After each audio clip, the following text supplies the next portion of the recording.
My name is Claudia Brown Coulter with Brownie Culture. I'm a divorce mediator and I help you create a customized divorce so that you can uncouple consciously and respectfully. Today I wanted to give you a really basic negotiation tip. So let me go ahead and explain it. Before I do, if you're joining me live, please go ahead and say hello. And if you're watching the replay, go ahead and hashtag replay so I can say hello to you afterwards. So we're going to talk about what your soon-to-be ex wants. Do you know what they want? And if you know what they want, go ahead and down below type a Y or type a N. Y for yes, N for no. You don't have to tell everybody what they want. No. That's your own private information. But if you know what they want, type a Y. And if you don't know what they want, type an N. Now, one of the fastest ways to know what they want is simply to read the divorce filing. So if they filed first, there will be a list of what they want in the divorce. And if they responded to the divorce, there will be a list of what they want. That's in contrast to what you want. So if you don't know, go ahead and look at those filings. If you have not yet filed for divorce, but you're talking about divorce, you know there's going to be a divorce, and maybe you guys have already moved out, there's a separation already, a physical separation, then what I'm going to ask you to do is think back to those conversations that you've had with him or her. Now, even if you feel like, I don't even know this person anymore, how can I know what they want? Or if they've told you, you don't know me anymore. Yes, you do. Yes, you do. You know them. And they have left clues to who they really are. So if you married, is it Jekyll? Dr. Jekyll? Mr. Hyde? Yes, Dr. Jekyll. And now it's Mr. Hyde or Miss Hyde, whatever. There are still clues to their personality and clues to what Mr. or Miss Hyde want. Okay? So you got to do a little mining. You don't have to probe them, but you kind of have to mine your brain and remember what has been told to you. Okay, so when you're negotiating, people are going to say, this is what I want. This is what I want. And you can't make me change up my mind.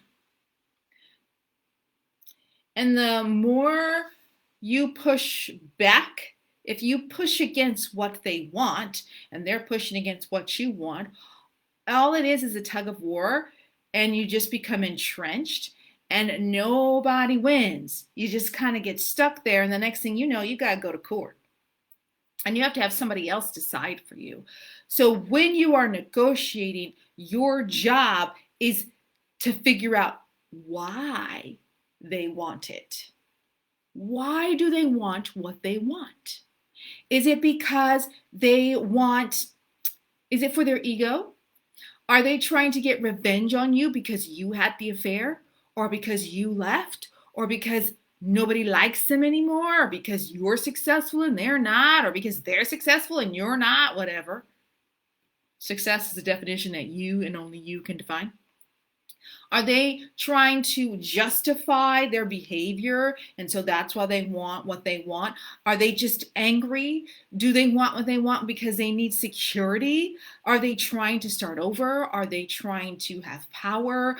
Are they trying to be in control, whether that's in control of themselves or in control of your children or in control of you? Even though you're getting a divorce, they still want to have control over you. Do they need accolades and recognition? Some people who are Now, everybody has interest. And some people, their positions are more rigid because they may be high conflict. And so they need to fight over the kids. Most couples don't fight over kids. So they need to fight over kids so that they can have the recognition. Well, they couldn't have been that bad of a spouse because they are a really good parent. So they need outside external validation. All right, so I listed off several things. There might be other things. So in order to protect your anonymity, because this is a public page, I'm going to ask you a question. And then once again, just go ahead and answer a Y for yes or an N for no. You don't have to tell me what they are. But so now I went over a list of things of why people want things. So do you know why? they're asking you for those things? Do you know why they're asking you for your retirement, or they're asking for your house, or for the house to be sold, or why they want the kids 70% of the time? Do you know why? So not just what they want, but why they want it. And then you're going to go ahead and write down a Y for yes or an N for no. Okay? So, because once you understand why someone wants something from you, then you can expand the pie and go, okay, well, they really want recognition, or they really want to sell the house so they can start over with the new person or in a new town. So how can I keep us both happy? What could I give up that I don't mind giving up, that they would be happy to get, that would satisfy that need of being able to start over? Maybe they let me keep the house and I don't take any retirement, and then they can cash out their retirement if they choose to do so in order to start over. Maybe it's a good idea. Maybe it's not. It depends on how old you are, what stage of life you're in, how much things are worth. If somebody's just like trying to get you, there's really nothing you can do. They're just, kind of mean and spiteful, but you don't have to be that way. You don't have to respond that way. You can be respectful and kind. You can retaliate with manipulative tactics, or you can kill them with kindness. The choice is yours. Let me see. I'm looking at my notes. Some people are in pain and they don't realize that they're in pain. And a lot of times, I feel like everything I talk about on this page requires humility. It requires humility on our part. But if we can help our soon-to-be ex save face, even if we don't think they deserve to save face, if we can help them save face, if we can treat them with respect, even though they maybe have lost that respect, that can really calm them down. And you want to do that because it'll make your life easier. Even if you don't have kids together and you're never going to see them at weddings and things like that. Do you really have to punish a person and make things hellish for them? It'll just drag things out for you. So, you want to think about, well, how can I help them save face? How can I get out of this peacefully? I'm looking here. So when you're negotiating, it's not an argument. You're not trying to convince them that you're right. You really need to listen. Okay, so this is where it's really hard.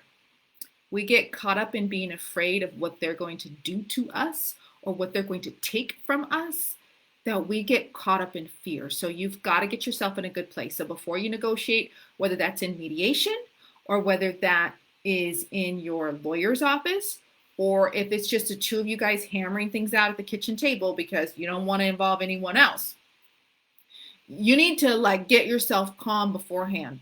Do some tapping. Oh my gosh, I love this tapping. Am I nuts? Probably. I love it. Or do some meditation or whatever, or some prayer or worship or going to church or whatever you do to calm yourself down. Don't be under the influence of any intoxicants, okay, or narcotics. Whatever you do to calm yourself down, do that before you negotiate. Okay, so you've got to not, because if you are dealing in fear, because divorce is scary, then you will not be able to think clearly. And everything that they say, you're going to filter through your fear, and it's not going to help you make a good decision. So remember, I'm really sorry. I don't know where this video is, but I know I did a video about decisions and fear. When you are afraid, see if you can take a time out. if you're on an online negotiation or if you're at the kitchen table or you're in your attorney's office or whatever, can I get a 5-minute break? Can I go to the bathroom? Even if you don't have to go to the bathroom, just take a moment for yourself. Because when you're afraid, you can't make good decisions. But when you're afraid and then you calm down, you have the ability to see really clearly. So give yourself that time out, okay? So that you can really hear. And then because you will be surprised. It happens to me all the time. When I'm afraid, I read something. Oh my God. And then I calm down and I go back and read it. I'm like, oh, that's not what it really said. Now I know enough about me, about how I work, to give myself time and to give myself space to not respond right away. And I can do that in writing. But when you're negotiating, it's not in writing, you're talking. So give yourself time, give yourself space. A really important thing is you don't want to ask why. Why? Well, why do you want the kids 70% of the time, 100% of the time?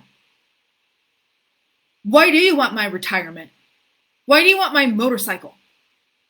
You're just trying to punish me?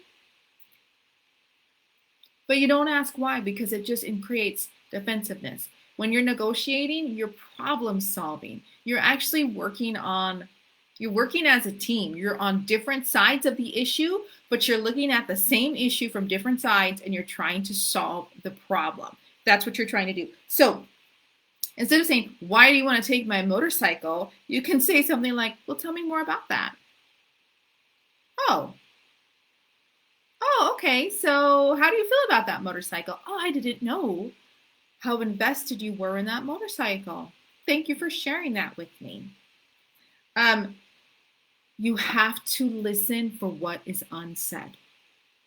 Have to listen for what's unsaid, because they're not going to say, I hate your guts. They might say that. And I just want to punish you. They're not going to say that. So you have to listen. You have to listen between the lines. What are they really trying to say? And this is why I'm like, mine your memory. Go back and think about as painful as it is to think about your soon-to-be ex, go back and think about everything you know about them. You can begin to mine those details and go, this is what they really want. This is why they want it. I know how they tick. I know what they want. Even though they're a different person now, I still know what they want. That will help you understand them. So you're going to listen for the unstated, and then you're going to try to find ways for mutual gain. You really want the motorcycle.